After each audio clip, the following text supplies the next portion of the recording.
Así veo las cosas.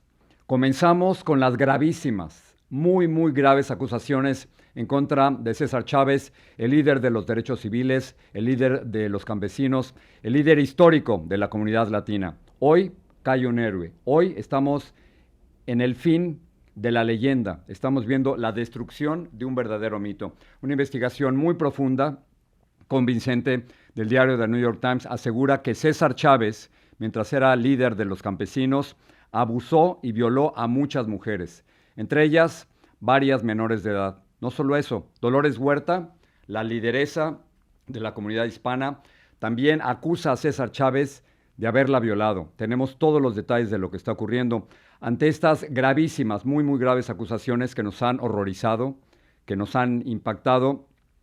El sindicato creado por César Chávez y Dolores Huerta en 1960 ha decidido suspender las celebraciones en el nombre del ahora ex líder. Y no solo eso, sino que hay otras organizaciones que también han decidido suspender cualquier tipo de festividad hasta que se sepa exactamente qué fue lo ocurrido. César Chávez murió hace 33 años, en 1993, tenía 66 años de edad. Lo increíble de esta historia es que se ha mantenido en silencio por más de 3 décadas. Pero vámonos por partes. Vamos primero con parte del reportaje del diario The New York Times que dice lo siguiente. El resumen es de nosotros. Las acusaciones en contra de César Chávez forman parte de un patrón de abuso sexual, algo que antes nunca se había revelado. Muchas de las mujeres se quedaron calladas durante décadas por vergüenza y por no afectar la imagen de un hombre que se convirtió en líder de los derechos civiles de los latinos. Las acusaciones se basan en entrevistas con más de 60 personas. El diario The New York Times revisó cientos de documentos, fotografías y audios. Las acusaciones de abuso de 2 de las mujeres fueron verificadas por personas que supieron lo ocurrido desde hace décadas. Esto es parte del reportaje de The New York Times. Y empecemos con algo importantísimo. Aquí lo declaramos. Tienen toda nuestra solidaridad y todo nuestro apoyo las sobrevivientes y las víctimas de este gravísimo caso de abuso sexual. En junio del 2025 estábamos cubriendo las protestas en la ciudad de Los Ángeles en contra de ICE, de las redadas de ICE, de las políticas migratorias del presidente de los Estados Unidos, Donald Trump, y me encontré a Dolores Huerta. Dolores Huerta en estos momentos tiene 96 años de edad, pero sigue siendo la lideresa moral y ética de la comunidad latina. Y ahí le hice una pregunta sobre si las protestas que estábamos viendo en Los Ángeles tenían alguna similitud con las protestas que había liderado ella y César Chávez. Y esto fue lo que me dijo junio 2025, Los Ángeles. ¿Cómo se compara esto con tus luchas con el César Chávez? Bueno, al punto que estamos ahorita, yo dijera que tuvimos que organizar por muchos años antes que pudiéramos llegar a este nivel de tener toda la gente unida y organizada. Así es que estamos empezando a indicar que ya la gente ya es muchos organizadores aquí. Dolores Huerta diciéndonos que para llegar a este punto en el que estamos de organización de los latinos tuvieron que pasar muchísimos años de lucha y de enfrentamientos. Muy bien, lo que era impensable para nosotros es que esta historia, estas terribles acusaciones en contra de César Chávez, fueran a ocurrir poco después de esa conversación con Dolores Huerta, que había mantenido absoluto silencio durante 6 décadas. Dolores Huerta acaba de sacar una carta. El resumen de la carta dice lo siguiente. Como madre joven, en los años 1960, viví 2 actos sexuales separados con César. Fui manipulada, presionada y forzada en contra de mi voluntad. Ambos actos sexuales con César resultaron en embarazo. Decidí mantener mis embarazos en secreto y después de que nacieron mis hijos, hice arreglos para que fueran criados por otras familias. He guardado este secreto durante demasiado tiempo. Mi silencio acaba aquí. Este es un breve resumen de la carta de Dolores Huerta, pero este es un evento tan importante, es una noticia tan importante para la comunidad latina. De nuevo, es la destrucción de un mito, es el fin de una leyenda que me parece y nos parece que es muy importante leer la carta de Dolores Huerta, fechada el 18 de marzo de este 2026. La voy a leer completa porque hay que hacerlo. Dice lo siguiente. Tengo, dice Dolores Huerta, casi 96 años y durante los últimos 60 he guardado un secreto porque creí que exponer la verdad dañaría el movimiento de campesinos por el cual he luchado mi vida entera. Siempre he motivado a las personas a utilizar su voz. Después de la investigación del New York Times de varios años sobre la conducta sexual inapropiada de César Chávez, ya no puedo mantenerme en silencio y debo compartir mis propias experiencias. Dolores Huerta, en esta carta. Como madre joven, en los años 1960 viví 2 actos sexuales separados con César. La primera vez fui manipulada y presionada para tener sexo con él y sentí que no podía decir que no porque él era alguien a quien yo admiraba, mi jefe y el líder del movimiento al que ya le había dedicado años de mi vida. La segunda vez fue forzada contra mi voluntad y en un ambiente en el que me sentía atrapada. Continúa la carta de Dolores Huerta. Había vivido abuso y violencia sexual antes y me convencí de que tenía que soportar estos incidentes sola y en secreto. Ambos actos sexuales con César resultaron en embarazos. Decidí mantener mis embarazos en secreto y después de que nacieron mis hijos hice arreglos para que fueran criados por otras familias que pudieran darles una vida estable. A lo largo de los años tuve la fortuna de desarrollar una relación profunda con estos niños, quienes ahora son muy cercanos a mis otros hijos, sus hermanos. Pero aún así, nadie sabía la verdad completa sobre el modo en que fueron concebidos hasta hace unas semanas. Cargué con este secreto durante todo este tiempo porque construir el movimiento y asegurar los derechos de los campesinos fue el trabajo de mi vida. El desarrollo de la Unión fue el único vehículo para lograr y asegurar esos derechos y no iba a dejar que César ni nadie más obstruyeran el camino. Puse todo lo que tenía en la abogacía y defensa de los miles de campesinos y otros que sufrían y merecían los mismos derechos civiles. Continuamos leyendo la carta de Dolores Huerta. Dice ella, nunca me he identificado como una víctima, pero ahora entiendo que soy una sobreviviente de violencia, de abuso sexual, de hombres manipuladores que me veían a mí y a otras mujeres como propiedad y objetos de control.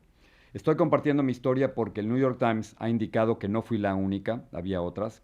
Más mujeres están alzando su voz, compartiendo que fueron abusadas sexualmente y agredidas por César cuando eran niñas y adolescentes. Saber que él dañó a niñas me enfurece. Mi corazón sufre por aquellas que han tenido que sufrir solas y en silencio durante años. No hay palabras lo suficientemente fuertes para condenar las acciones deplorables que él cometió. Las acciones de César no reflejan los valores de nuestra comunidad ni los de nuestro movimiento.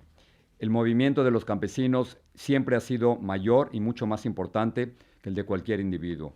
Las acciones de César no disminuyen los avances permanentes logrados a favor de los campesinos con la ayuda de miles de personas. Debemos continuar participando y apoyando a nuestra comunidad que más que nunca necesita abogacía y activismo. Continuaré con mi compromiso con los trabajadores, así como con los derechos de las mujeres, para asegurar que tengan una voz, que nuestras comunidades sean tratadas con dignidad y que se les dé la equidad que se les ha negado durante mucho tiempo. Termina de esta manera la carta de Dolores Huerta y dice lo siguiente: he guardado este secreto demasiado tiempo, mi silencio acaba aquí. Al final, Dolores Huerta en su carta dice, si eres sobreviviente o has sido afectado por cualquier tipo de violencia sexual, visita la página web de la Fundación de Dolores Huerta y encontrarás una lista de recursos de apoyo, es doloreshuerta.org. Repito, doloreshuerta.org. Todo nuestro apoyo y toda nuestra solidaridad, absolutamente todo, incondicional, para las víctimas de César Chávez y para estas sobrevivientes. Por supuesto, durante los próximos días tendremos más información y les iremos dando algunos detalles de esta historia que está impactando fuertemente a la comunidad latina y que ocurre 33 años después de la muerte de César Chávez. Son 33 años de silencio que, como dice la carta de Dolores Huerta, el silencio acaba aquí. Hay otras noticias y vamos a continuar. Hoy hubo una audiencia en el Congreso de los Estados Unidos para escuchar al nuevo jefe del Departamento de Seguridad Interna de los Estados Unidos, Wayne Mullen, el senador Wayne Mullen. Pero el senador Ron Paul, que estaba al cargo de estas audiencias, tomó el liderazgo y le comentó a Wayne Mullen que él personalmente había sido atacado sencillamente por cuestionar algunas de las posiciones del gobierno de Donald Trump sobre cuestiones de seguridad. Así que empezamos con las declaraciones del senador Ron Paul, en donde él explica cómo él fue atacado. Complications led to an infection in the space between my lung and chest wall. I spent a week in the hospital having the infection lavaged every 6 hours through a chest tube. Recently, Senator Mullen, if you have time to listen, you were confronted by constituents that were angry because you voted against my amendment to stop all funding for refugee welfare programs. Instead of explaining your vote to continue these welfare programs for refugees, you decided to transfer the blame. You told the media that I was a freaking snake and that you completely understood why I had been assaulted.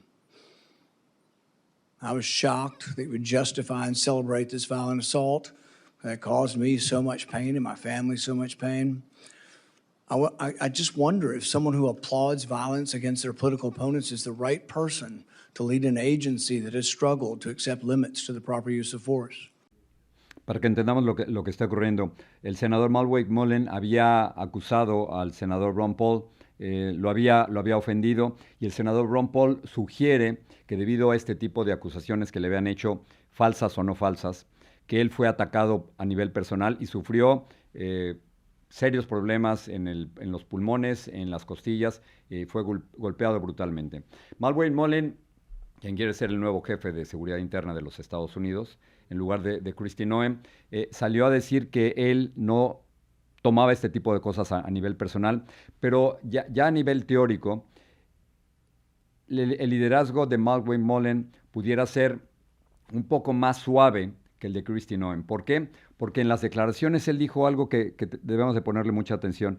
Él dice que iba a concentrarse en los inmigrantes ya detenidos, no en los inmigrantes por detener. Y esto sería un cambio enorme, fundamental, en donde no se perseguirían a todos los inmigrantes, muchos de los cuales no tienen récord criminal, sino que se perseguirían únicamente a los que ya están detenidos hasta el momento. Aquí las declaraciones del que quiere ser el nuevo jefe de seguridad de los Estados Unidos. Chairman made, calling me a liar. Sir, I think everybody in this room knows that I'm very blunt and direct to the point, and if I have something to say, I'll say it directly to your face. If you recall, back in my House days, we actually did have this conversation because of the remarks that I made. You were in a room. I simply addressed that I said I could understand because of the behavior you were having, that I could understand why the neighbor did what he did. As far as my terms of the snake in the grass, sir, I work around this room to try to fix problems. I've worked with many people in this room. Seems like you fight Republicans more than you work with us. I did address those remarks. I did explain your gimmicks by the amendment you put forth. And as far as me saying that I invoke violence, I don't. I don't think anybody should be hit by surprise. I don't like that. But if I do have something to say, everybody in this room knows I'll come straight to you. I'll say it publicly and I'll say it privately, but I'll never say it behind your back. So for you to say, I'm a liar, sir, that's not accurate. And I got proof to say that because you have spent millions of dollars in my campaigns against me because we just don't get along. However, sir, that doesn't keep me at all from doing my job. I can have different opinions with everybody in this room, but as Secretary of Homeland, I'll be protecting everybody, including Kentucky, as much as I will my own backyard in Oklahoma. It's bigger than the partisan bickering that we have. It's bigger than the political differences we have. The truth is, I have a job to do, and I don't like to fail at anything, at all. So I can set it aside if you're willing to set it aside. Let me earn your respect. Fuertes declaraciones del senador Mullen, interesante porque él dice que tiene una personalidad directa, que va a decir las cosas tal cual, y que aunque no se lleven, claramente no se lleva nada bien con el senador Ron Paul, aunque no se lleven, él dice que va a hacer su trabajo, que va a tratar de defender a los Estados Unidos. Imagínate comenzar tu trabajo cuando estás enfrentado de esa manera. No sé si estás planeando viajar durante los próximos días, pero está terrible la situación en los aeropuertos, y está terrible porque hay una pelea Cuando decimos que queremos conectar las grandes noticias contigo, este es uno de los mejores ejemplos. Aquí hay una pelea entre demócratas y republicanos. ¿Por qué están peleados? Están peleados por ICE, porque los demócratas no quieren que ICE siga haciendo estas redadas, que sus agentes no vayan encubiertos, que se presenten sin órdenes de deportación, que estén deteniendo a gente que no tiene récord criminal. Entonces, los demócratas han parado el dinero, el presupuesto, para financiar a ICE. Pero al mismo tiempo que detienen el dinero para ICE, se lo están deteniendo a todo el Departamento de Seguridad Interna, a DHS. Y entonces, al detenerlo, están afectando a la patrulla fronteriza, están afectando a ICE y están afectando a los agentes que te atienden a ti y a mí en los aeropuertos. Y las imágenes que vamos a ver ahora son del aeropuerto de Atlanta, en donde esta es la consecuencia. Si los agentes no reciben dinero, si los agentes no reciben cheques, muchos de ellos, valientemente, disciplinadamente, están yendo a sus trabajos a pesar de que no les están pagando. Por supuesto, esperamos que luego se les vaya a pagar. Pero hay muchos otros agentes que ya no están yendo a trabajar y 300 de ellos incluso han renunciado a sus puestos. ¿Cuál es la consecuencia? Esto que acabas de ver, filas gigantescas en los aeropuertos y particularmente ahora en Spring Break, donde muchas familias están viajando con niños. Entonces, ¿qué es lo que está ocurriendo? Bueno, es un verdadero caos en algunos de los aeropuertos, otros lo tienen mejor organizados. Ahora, los agentes que te atienden a mí cuando estamos pasando estos puestos de seguridad son de TSA, es decir, de la Administración de Transporte de los Estados Unidos. Pero la Administración de Transporte de los Estados Unidos, uno esperaría en una situación tan grave como esta, que tuviera a alguien a cargo. Bueno, hay un administrador interino, ni siquiera permanente, un administrador interino que dijo lo siguiente.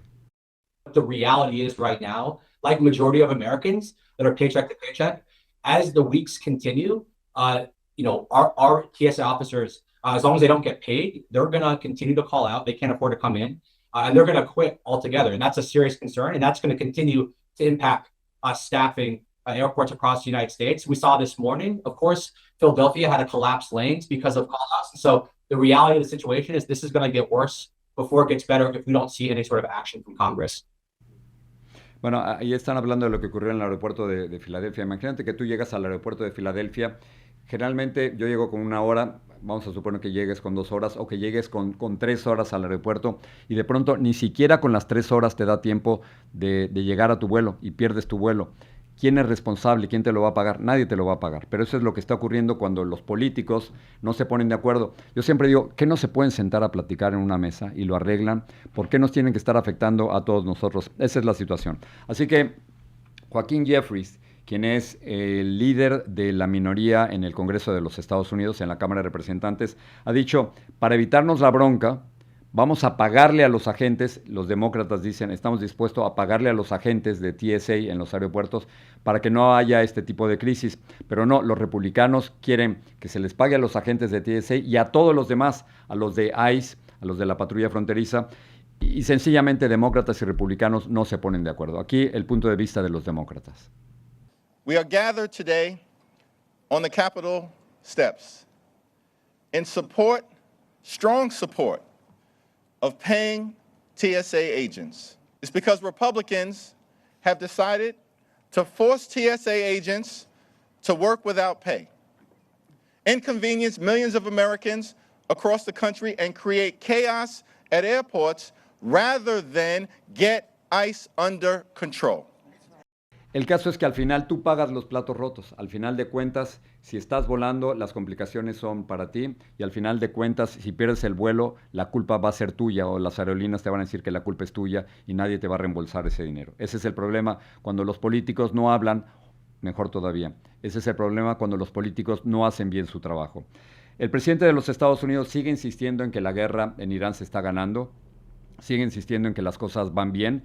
Y nosotros seguimos insistiendo como periodistas que no tenemos evidencia de un ataque inminente, de que continúan los ataques de Irán, de que se menospreció el poderío militar de Irán, de que si de verdad estuvieran ganando la guerra, podrían pasar los buques por el estrecho de Hormuz, que por el momento no pueden pasar. Si estuviéramos ganando la guerra, los países europeos ayudarían a los Estados Unidos, pero los países europeos lo que están diciendo es, yo en esa guerra no me meto. Aquí el presidente Donald Trump diciendo que las cosas sí van bien. We took a little bit of a journey, a little bit of an excursion over the last 2 weeks because we thought we had to do something about very bad people that want to have nuclear weapons. We can't allow that. They would have had it. If we didn't send the B-2 bombers in, they would have had it 7 months ago, a couple of weeks after that, and we can't let that happen. So we did a little excursion, and we're way ahead of schedule, as you probably noticed. And we've had, we knocked out their Navy, their Air Force, their anti-aircraft equipment, their radar, and their leaders. It's been amazing militarily, but it's something that had to be done. Unfortunately, I say, we don't do it with glee.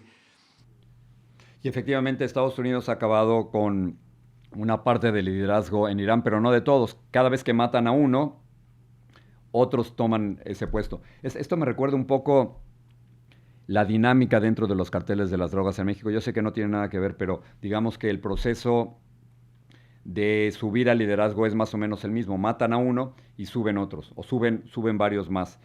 Ahora, ciertamente el gobierno de los Estados Unidos e Israel han logrado asesinar y ejecutar a los principales líderes en el gobierno iraní, pero ahora habían matado a Ali Khamenei, quien era el ayatollah a cargo del país, y ahora está su hijo de 56 años. No solo eso, sino a quien también mataron es al jefe de inteligencia, que se suponía que era el operador. Unos son los jefes, todos hemos tenido jefes, pero unos son los jefes y luego están los operadores, los que realmente hacen el trabajo que ordenan los jefes. El gobierno de Irán, como represalia en contra de Israel por haberles matado a su jefe de inteligencia, sacó este video que vamos a ver, en donde salen aparentemente cohetes desde Irán dirigidos a Tel Aviv.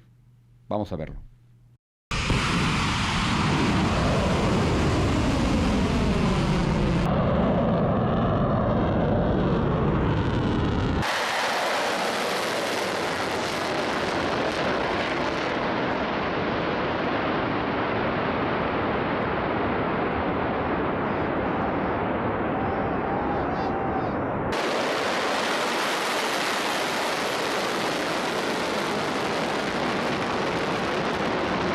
Estos son algunos de los cohetes que sacó los mismos medios de comunicación en Irán, por lo tanto es imposible saber si poder verificar de dónde salen exactamente ni hacia dónde van, pero ese mismo tipo de cohetes son los que llegan a Israel. A mí me tocó estar ahí hace un par de años, y cuando llegan está este escudo protector que en el mejor de los casos y en casi todos los casos logran destruir este tipo de cohetes. Tenemos que saltar al Caribe porque continúan las presiones para que haya cambios en Cuba. No solo hay enormes apagones de seguridad, sino que también continúan las presiones diplomáticas para que haya algún tipo de negociación, todavía no sabemos exactamente cuál, algún tipo de negociación entre Estados Unidos y Cuba. Pero el dictador, Miguel Díaz-Canel, sigue desafiante y dijo lo siguiente: pretenden y anuncian planes para adueñarse del país, de sus recursos y de las propiedades y hasta de la misma economía que buscan asfixiar para rendirnos. Ante el peor escenario, a Cuba le acompaña una certeza: cualquier agresor externo chocará con una resistencia inexpugnable. No sé si esto es cierto o si esto me suena un poquito a esos bailes que hacía Nicolás Maduro. ¿Se acuerdan? Que cuando Estados Unidos estaba amenazando a Venezuela, Nicolás Maduro se ponía a hablar y a bailar. Esto parece ser Díaz-Canel hablando ante lo que parece ser un cambio inevitable en Cuba. Lo que no sabemos es cómo viene ese cambio y cuándo sería ese cambio. Claramente Estados Unidos está enlodado en la guerra en Irán, y mientras no pueda resolver el problema de Irán, difícilmente, dicen algunos expertos militares, se va a querer meter en otro tipo de intervención militar o diplomática en el caso de la isla de Cuba. Muy bien, México sigue defendiendo al pueblo cubano. Es importante decir el pueblo cubano, pero la pregunta es si México también está defendiendo a la dictadura cubana, no solo al pueblo, sino la pregunta es si están defendiendo al dictador Miguel Díaz-Canel, si está defendiendo la dictadura de la familia Castro, si está detrás del apoyo a la dictadura, porque hay una diferencia enorme. Entonces, hace unos días, en una de las mañaneras de la presidenta Claudia Sheinbaum, la enfrentaron con esa pregunta y esto contestó. Es su propia autodeterminación lo que tiene que determinar. Sí, bueno, solo que el problema en Cuba es que pues estamos hablando de un país de un solo partido durante 67 años. La gente no vota a su presidente y tampoco hay transparencia ni siquiera sobre lo que gana el presidente, como por ejemplo si pasa en nuestro país, ¿no? Que conocemos el salario en este caso la presidenta, son Bueno, esa más es o tu menos 14 opinión, salarios esa mínimos. es tu Pero opinión. en el caso de Cuba no existe como tal un tema de transparencia para saber, por ejemplo, cuánto Por eso, cuánto pero es lo que esa es ganan tu ellos. opinión. Hay otras opiniones distintas y las respetamos mucho. Y en México la gente puede tener distintas opiniones, distintas. Se puede apoyar o no al régimen de Cuba, pero el pueblo cubano es el pueblo cubano. Y México no abandona a nadie, ni a su pueblo, ni a un pueblo que esté en sufrimiento.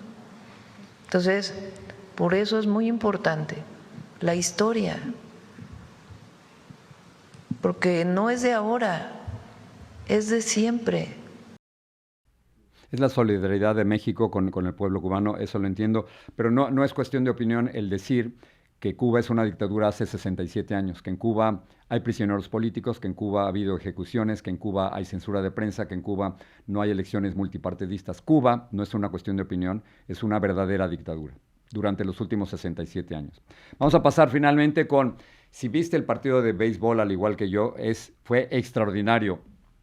Empezó Venezuela ganando, fue en el clásico de béisbol anoche en la ciudad de Miami. Venezuela no era el favorito, ciertamente los favoritos era el equipo de los Estados Unidos porque estaban jugando en casa, creían que estaban jugando en casa hasta que llegue el equipo de los Estados Unidos y se da cuenta que en el estadio la mayor parte de las personas que estaban eran, por supuesto, venezolanos apoyando al equipo de Venezuela. Empezó Venezuela ganando 2-0, Estados Unidos los empata casi al final del partido, creen que iban a mejorar y de pronto Venezuela mete una carrera realmente extraordinaria. Y la celebración fue tanto en los Estados Unidos como en Venezuela. Vamos a ver algunas de las imágenes.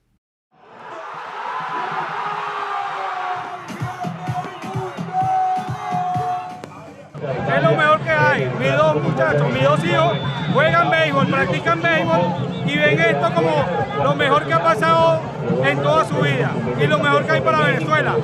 Y en lo que viene, bueno, celebrar.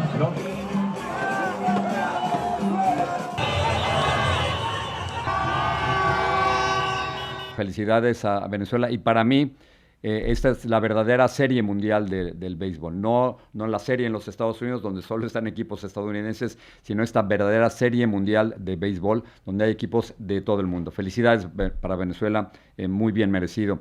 Y ahora sí, nos vamos a nuestra entrevista. Está con nosotros César Grajales, él es el presidente y fundador de la Red Latina Network Foundation. Y está con nosotros para analizar algunas de las principales noticias del día. Así que mi conversación con César, no siempre estamos de acuerdo, pero mi conversación con César ahora mismo.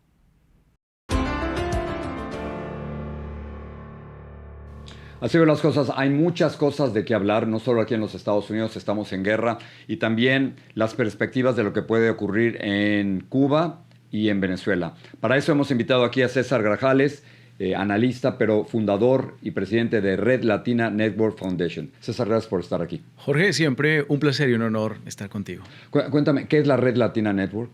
Bueno, es una fundación que hemos creado recientemente.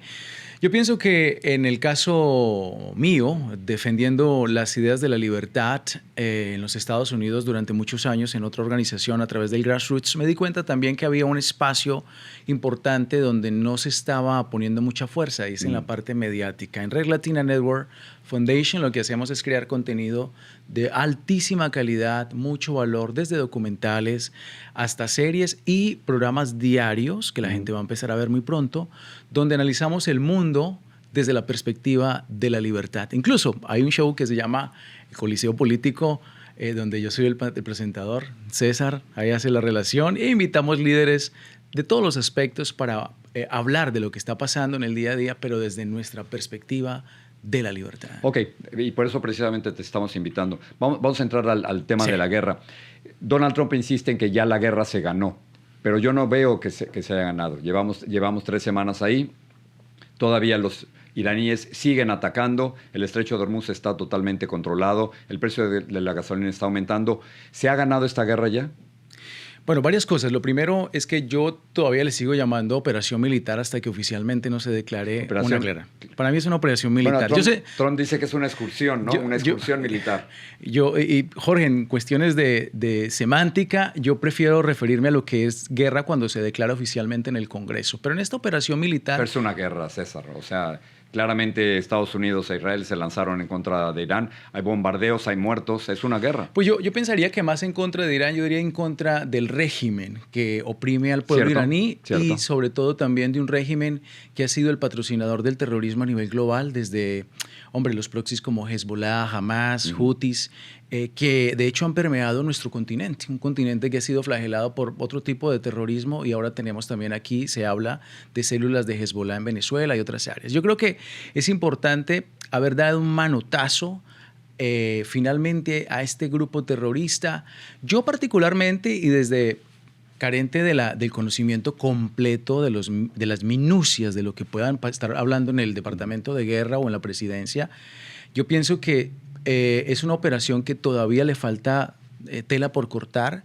Yo no pensaría que es una victoria, pero creo que sí es un paso importante para ponerle fin a un grupo terrorista que lleva muchos años asolando. 47 años. Y no solamente el mundo, Jorge, su propio pueblo. El pueblo de Irán ha sufrido demasiado. Las mujeres han sufrido demasiado por la forma como se ha estructurado el ayatolá, su forma de gobernar. E incluso lo que la gente defiende de los grupos LGBTQ y todo eso, pues allá es la muerte. Pero ayer estábamos reportando sobre la renuncia del jefe de contraterrorismo dentro de los Estados Unidos. Él fue aliado del presidente Donald Trump y él lo que está diciendo, César, es que no había una amenaza inminente. Quizás para Israel sí, pero para los Estados Unidos no había una amenaza inminente y el peligro es, no será esta una guerra inventada. Me tocó cubrir en el 2003 la guerra en Irak y no había armas de destrucción masiva, fue una guerra inventada. Me pregunto si esta es otra guerra inventada por Donald Trump, porque no hay evidencias de lo que él está diciendo. Jorge, lo que tú dices es válido, es muy válido. Estados Unidos, ni siquiera Estados Unidos, el mundo tiene un sabor de boca agridulce con el tema de lo que pasó en las Torres Gemelas y lo que vino después. Ahí hay que estar de acuerdo que es un tema que tiene un sabor agridulce. Hay gente que cree que sí habían, que no habían, que fue una operación exitosa o no. El día de hoy, en mi opinión, yo creo que tienen la información relevante para tomar esas decisiones y me remito incluso... O sea que sí crees que hay una amenaza inminente para Estados Unidos. Fíjate que sí, definitivamente a través de la tiranía que hay en Irán, siempre ha existido esa amenaza eminente. Pero sobre todo también decía Tulsi Gabbard el día de ayer en X, precisamente que el presidente Trump fue elegido mayoritariamente por el pueblo estadounidense para tomar este tipo de decisiones y que ella confía que él tiene ese tipo de información. Creo que eso es un comentario válido y el señor Joe... Yo no lo he visto, pero como periodista no tengo esa evidencia. Pero fíjate que es interesante lo que pasó con este señor Joe, el apellido de Kent. Que en el 2020 él decía... Director de Nacional en contra del terrorismo. Claro, exacto. Y también colocó un post muy interesante en el 2020 donde decía que el presidente Trump debió haber sido mucho más fuerte con el tema de Irán y atacarles. Entonces me parece que un poco contradictorio su decisión del día de ayer sacar esta carta y salir de allí. No sé. Pero ¿no será que Trump ha menospreciado la fuerza de Irán? Todavía estamos en la tercera semana, César, y siguen los contraataques. Particularmente, entiendo que la Fuerza Armada está muy diezmada en Irán, pero el ejército que tiene de drones es realmente impresionante, tanto así que han cerrado el estrecho de Hormuz, donde pasa la quinta parte del petróleo del mundo. Yo creo que eso demuestra precisamente la tesis del presidente Trump de lo peligroso que es el régimen de los ayatolas. Un grupo que es capaz incluso, porque yo no pienso que el estrecho de Hormuz lo estamos viendo, en mi opinión, desde cómo ha paralizado el tránsito del comercio del petróleo para el mundo. Pero ellos mismos se están autoinmolando, porque ellos viven del petróleo y prefieren incluso inmolar a su propio pueblo que permitir que el mundo libre circule por ese estrecho de Hormuz. Para crear una crisis a nivel mundial y que le afecte, por supuesto, a los Estados Unidos, que ya nos está afectando. Hoy fui a ponerle gasolina al carro. Yo habré pagado casi $10 más que la semana pasada. Sí. No sé tú. Pero por Pero ahí por debe el tanque, estarle- por el tanque. Por el tanque, claro. No, yo también. Yo no le voy a decir que no. Jorge, Y a ver, eso- yo tengo y eso- carro. y En lo nuestra que- ciudad hay que moverse en carro. Y la cuestión económica sigue siendo siempre una de las cosas principales para los votantes. Sí. Porque Trump nos prometió, nada más que iba a ir por los peores de los peores a nivel migratorio, pero que no se iba a meter en guerras. Estamos metidísimos, no en una, sino en varias, ¿no? Se lanzó contra Somalia, se lanzó contra Yemen, se lanzó contra Venezuela, se lanza ahora contra Irán, luego se lanzará contra Cuba. Hablábamos de eso en un ratito, ¿no?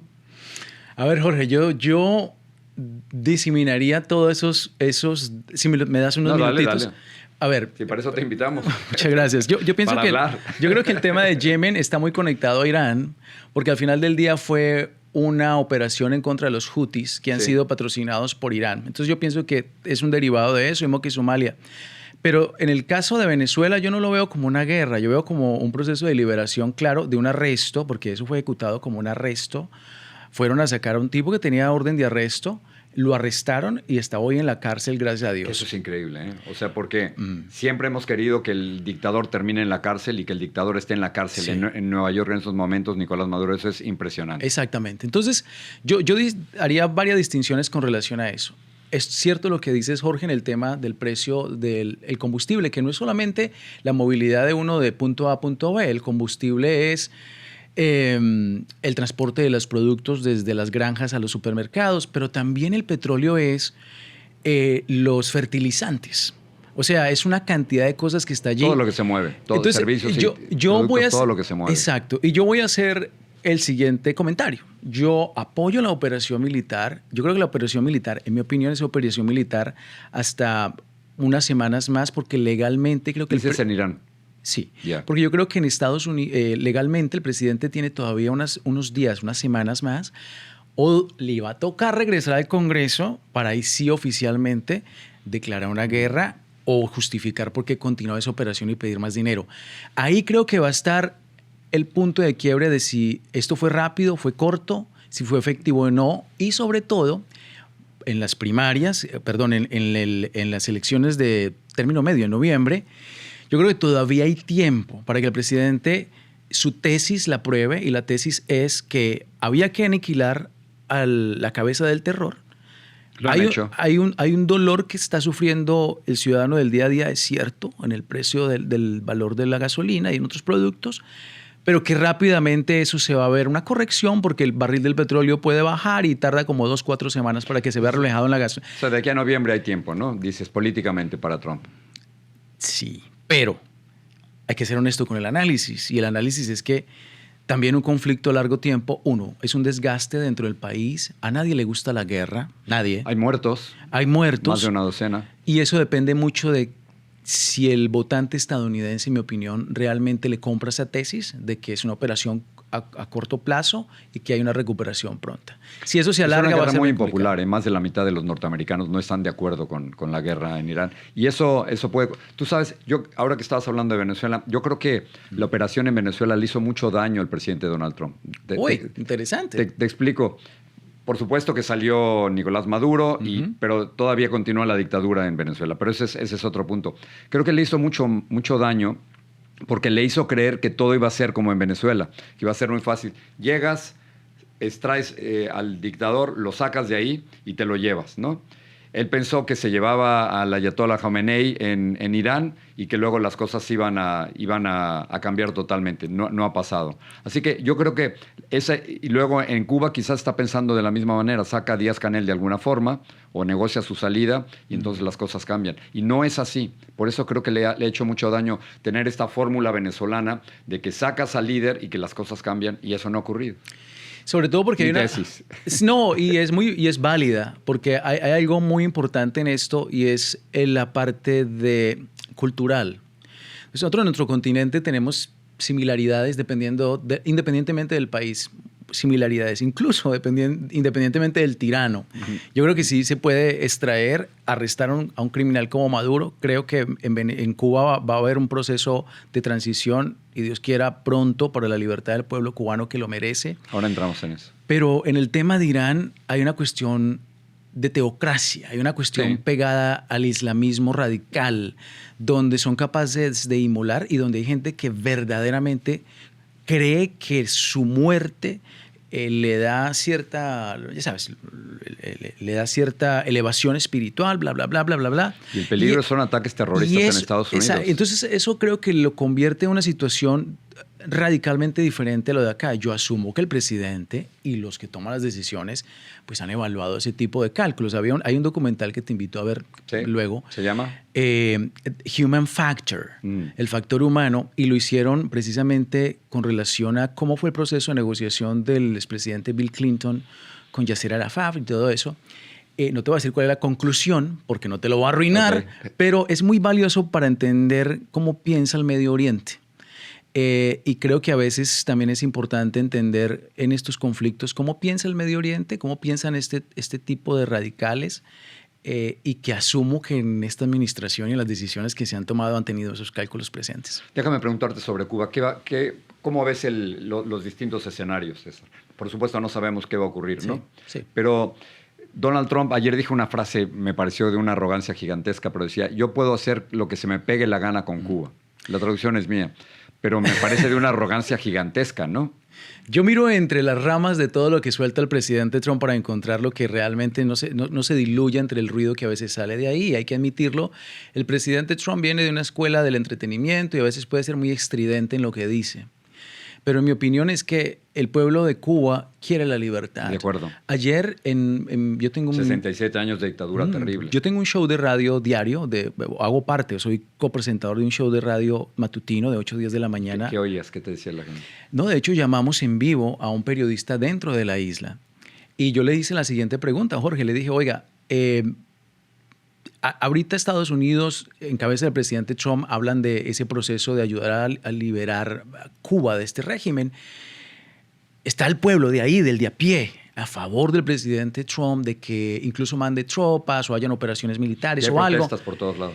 Pero la gente, lo que dice él, me decía, es que sí, la gente quiere zafarse de ese yugo que en realidad aprecia que el presidente tome la iniciativa, que yo creo que también está muy, muy informado por parte del secretario de Estado, Marco Rubio, hijo de esta comunidad de exiliados, y que sé de buena fe que también hay una cantidad de personas de este grupo de exiliados que están influyendo en lo que debería ser esa transición en Cuba. Yo tengo en fe que más allá de lo estridente, los comentarios que pueden ser el presidente... Que Cuba acabe veces, siendo libre, por fin, ¿no? Sí. Yo me encantaría poder llegar a reportar desde Cuba, desde una Cuba libre. Y sería contento de verte allí. No, pero me parece maravilloso. Así que yo estoy totalmente de acuerdo de que debe haber un proceso de democratización en Cuba. Lo que no sé cuáles son los escenarios militares o de presión internacional. Me preocuparía mucho que hubiera de nuevo una solución venezolana, es decir, que saquen a la cúpula o saquen a Díaz-Canel, que se queden los Castro y que no cambie nada en la isla.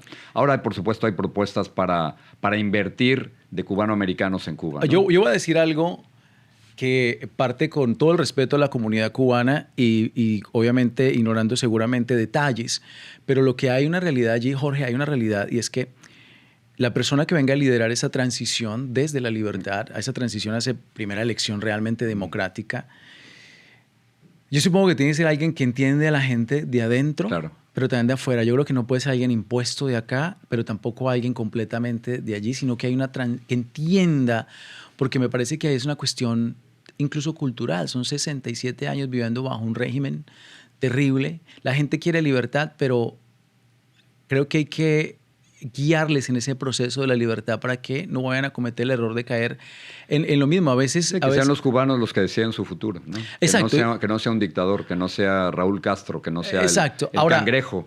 Sí, ¿no? Yo sé que se menciona mucho. Ahora, su nieto. Cabe también la posibilidad de un híbrido de lo que está pasando ahora en esa transición en Venezuela, que a veces no es perfecto, pero... ¿Cuál sería la alternativa? Yo no veo... Es un desespero gigantesco. O sea, tienes a Delcy todavía, Donald Trump diciendo que está haciendo un trabajo extraordinario. Lo que queremos es una transición hacia la democracia. Hemos visto al presidente... Queremos ver a María Corina, queremos ver a estos grandes líderes venezolanos que se la han jugado. Sí, y yo confío muchísimo en las decisiones del secretario de Estado, Marco Rubio. Creo que él influye bastante en lo que está pasando en nuestro hemisferio. Agradezco al presidente y a él precisamente que por muchos años se ha criticado que Estados Unidos ha tomado una posición, Jorge, diferente en nuestro continente. Incluso me parece muy vulgar y muy grosero que hayan llamado a nuestro continente por décadas el patio trasero. Por supuesto. No, yo creo que ahora se está tomando con seriedad.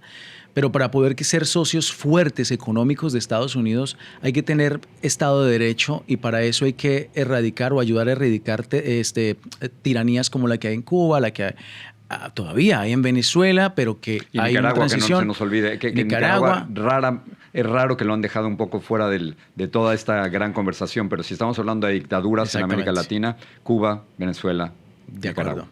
¿Viste el partido? Te voy a dejar con esto, César. ¿Viste el partido de béisbol ayer? Vi el resumen.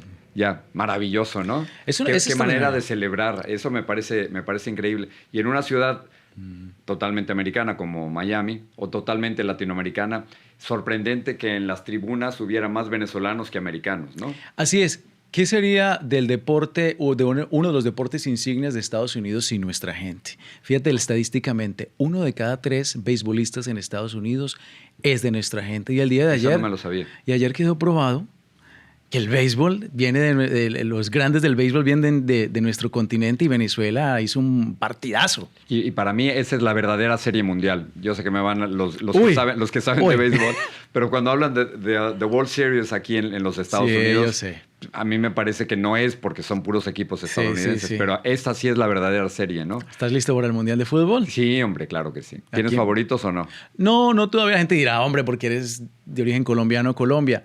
Yo diría que lo más... No me digas que... ¿Tú crees que Colombia puede ganar la Copa? Sería pecar mucho, sería pecar mucho,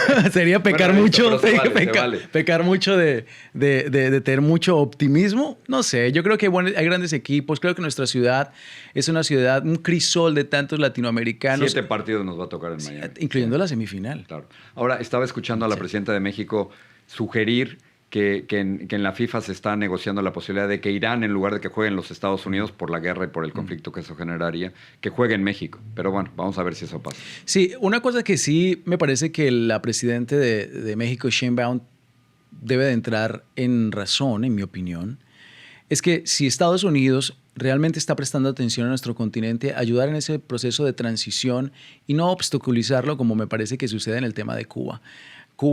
Dices por el suministro de petróleo que México estuvo enviando a Cuba. Se lo cortaron ya, César, se lo han cortado. Pero no porque quería Sheinbaum, yo estoy casi seguro porque le apretaron las tuercas desde allá, desde Washington. Ella acepta que hubo mucha presión por parte de Estados Unidos para eso. Y entonces México envió es una cosa de sentido común. 800 toneladas de comida y de medicina. Lo que pasa es que el gobierno de López Obrador y ahora el de Claudia Sheinbaum siempre han estado muy ligados al... Y el de Petro en Colombia también. Muy ligados y me parece...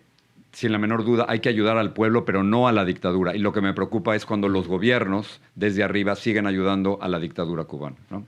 Saltamos de una cosa a otra. César, gracias por estar aquí, te lo agradezco. ¿Se te quedó algo pendiente o no? No, hablar contigo siempre es una delicia, Jorge. Gracias. César Grajales es, por supuesto, presidente y fundador de Red Latina Network Foundation. Gracias, Jorge. Gracias, César. Sale. Y ahora tenemos 2 de sus comentarios. El primero dice lo siguiente: es increíble el nivel de ignorancia del presidente, pero creo que es más su inmenso nivel de maldad, arrogancia y ego. ¿Cómo es posible que alguien tan miserable ocupe un cargo de tanta responsabilidad, especialmente ética? Luis se refiere a la declaración del presidente Donald Trump acusando al gobernador Gavin Newsom sencillamente por tener dislexia y decir de una forma totalmente ignorante que alguien con dislexia no podría ser presidente de los Estados Unidos. Eso es totalmente falso y médicamente no tiene ninguna evidencia. Y Guadalupe Ruiz nos dice lo siguiente: Jorge, muy buenas tardes. Eso que está diciendo el pastor no es cierto. No hay redadas adentro de las iglesias, pero nos esperan afuera de las iglesias cuando se está acabando el servicio. Gracias. Buenas tardes por tomar en cuenta mi comentario. Y esta es una de las razones precisamente por las que, cierto o no, hay muchas personas que en los servicios dominicales prefieren ya no ir a misa en estos momentos para no tener que enfrentarse con la gente de ICE. Gracias por estar con nosotros. Te puedes suscribir en tu pantalla, en la parte de abajo hay un botón, lo aprietas, te suscribes, es gratis, no te cuesta nada y nos ayudas y espero te estemos ayudando. Gracias por estar ahí y gracias por apoyar nuestro periodismo.